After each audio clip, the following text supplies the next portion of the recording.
You know, the most powerful AIs out there today, they're absolute giants. They're incredibly smart for sure, but they're also massive and kind of slow.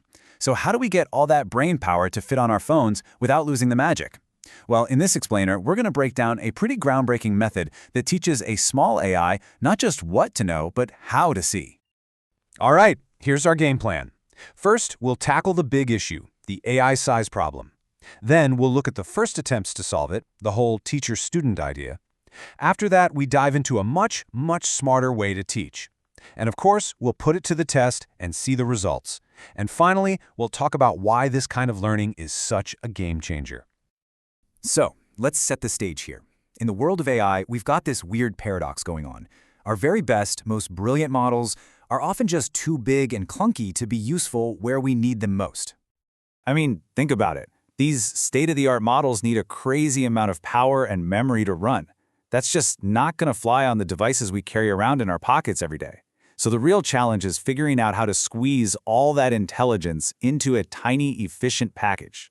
That's the key to getting things like real-time translation or next-level photo editing right on your phone. And this is where this awesome analogy of a teacher and student network comes into play. The teacher is like the master, a huge, powerful, super accurate AI. The student, well, that's the apprentice. It's smaller, way faster, but on its own, it's just not as smart. It needs the master's guidance to really shine. And the whole goal here is to transfer that master's wisdom to the apprentice. Now, there are a few ways people try to do this. You can prune a network, which is like carefully snipping away the unimportant bits, or you can quantize it, using simpler math to make it run faster. But what we're going to focus on is this really fascinating approach called knowledge transfer, where that big teacher model directly mentors the smaller student. So let's get into the first big attempt at making this work. Researchers had this great teacher-student idea, but they had to figure out, what does knowledge even mean for an AI, and how do you pass it down? The first really popular method was called knowledge distillation, and the idea is pretty clever. Instead of the teacher just saying, "Hey, that's a cat," it says something more like, "Okay, I'm 95% sure this is a cat, but there's a 4% chance it's a dog, and maybe a 1% chance it's a fox." You see? All that extra nuance, that's the distilled knowledge. So here's how it works, step by step.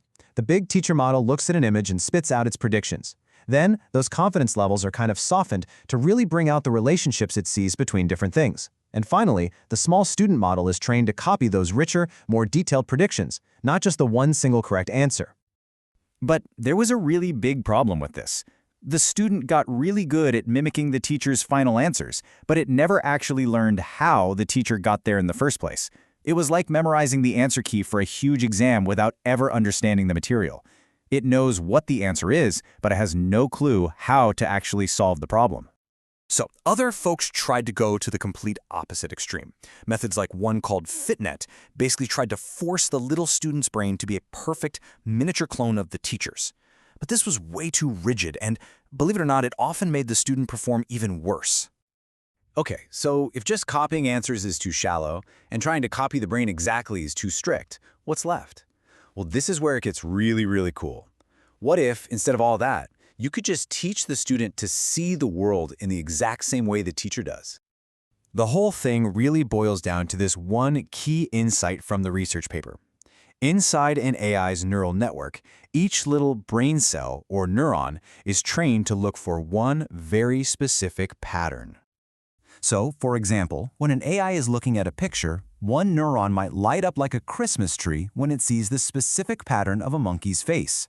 Meanwhile, a totally different neuron gets excited when it spots the pattern of letters on a sign. This is what's called neuron selectivity. And this is the breakthrough. It's called neuron selectivity transfer, or NST. With this method, the goal isn't for the student to just copy answers. The goal is for the student to learn the teacher's style of seeing. It's trained so that its own neurons fire in similar patterns to the teacher's neurons when they're both looking at the exact same thing. And here's the really subtle but absolutely brilliant part. The student doesn't have to copy the teacher's internal wiring, neuron for neuron. No, instead, it just learns to match the teacher's overall pattern of thinking. It's kind of like learning an artist's signature style, not just tracing their paintings. It's way deeper. Okay, the theory sounds incredible, right? But the real question is, does this fancy new teaching method actually create a smarter apprentice? Let's take a look at the data. So to figure this out, the researchers put NST head-to-head against a student model with no special training and also against that older knowledge distillation method. The test? A classic image classification challenge. And the results were just crystal clear. The basic student model made mistakes about 5.8% of the time. The older KD method definitely helped, dropping that error rate. But the student trained with the new NST method, it had the lowest error rate of them all, just 4.39%. It just makes fewer mistakes because it has a fundamentally better way of seeing. And hold on, it gets even better, because these methods aren't an either-or thing. When the researchers combined the old method, teaching the final answers, with the new NST method, teaching how to see, they slashed the students' error rate by a whopping 27.6% compared to where it started. That's a huge improvement. But here, right here, is where this gets truly powerful. This deeper way of learning isn't just about getting a good grade on one specific test. It's about building a fundamental understanding that you can take with you and apply to totally new problems. Just think about it, right? A human student who really learns how to solve problems is going to be ready for any new challenge thrown their way. And it's the exact same thing for AI. By learning the teacher's perception, the student AI builds a much more robust and versatile foundation of knowledge. And the research proves it out. The team took these very same student models and gave them a completely new and different task, object detection, where you have to find and identify multiple things in a busy picture. And again, the student trained with NST crushed it, and the combined NST plus KD model was the clear winner, no contest. So the big takeaway here is this.